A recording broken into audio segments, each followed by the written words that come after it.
Odds are, if you come here and you're watching this video, you have experience with firearms and know how to effectively handle one. However, if you don't, please be careful when handling all firearms and always follow the rules of gun safety.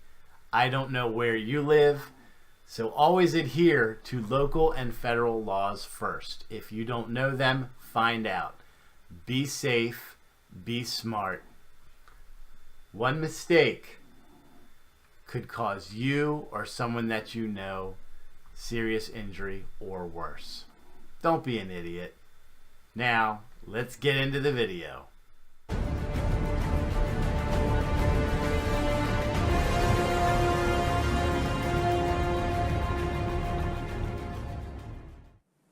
What's going on, guys? G2 here. Welcome back to the bench. I'm going to do a very quick video on some of the problems that I've seen with some of the people that I know that own AKs and are having issues putting the piston and bolt back in. There's a trick to this that not many people know. They just kind of assume that when you're putting it together, it should go together the way it's supposed to go, no issues, but that's not necessarily the case. So first things first, we're going to clear this firearm, make sure that everything is safe. Magazine out. We're on safe for fire. Okay, and we're clear. So now we're going to put this back onto safe. Now, when you're disassembling this, we're going to take our dust cover off. We're going to take our recoil spring out, and we are going to take our piston and bolt out. Now, assumingly we did our clean, all that good stuff, right? We want to put this guy back together. And where a lot of people are having issues is when they're putting this, they put the bolt back into the piston, and we're going to be putting this back into the receiver. A lot of people are doing is they're just kind of setting it up like this.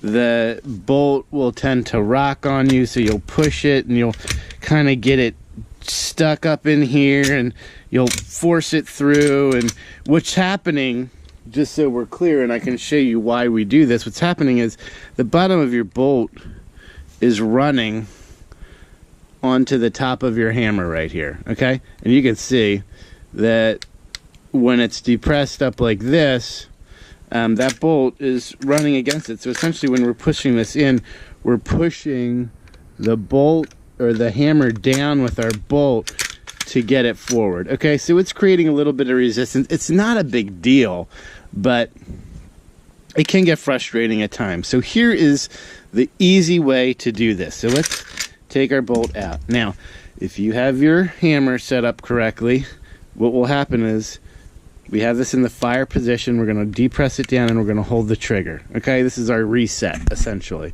So if we were to let go of the trigger, the hammer would get set to go into the fire position and so forth. Okay, so we're going to lock it back and we're going to hold the trigger and hold this in the pre-reset position. So if we let go of the trigger slightly, the trigger is reset to fire again. Okay, this is what keeps it from semi-automatic and keeps it from going into auto mode.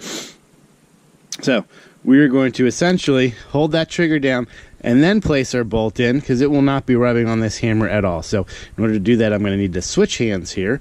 So we'll do that. We're going to press our hammer down and we're going to hold it with the trigger and watch how easy this guy goes in. Make sure our bolt's in the right spot. We just set it in and that's it. Comes out easy, goes in easy, no problem. Guys, it's going to save you a ton of frustration if you have a tight bolt or a tight hammer.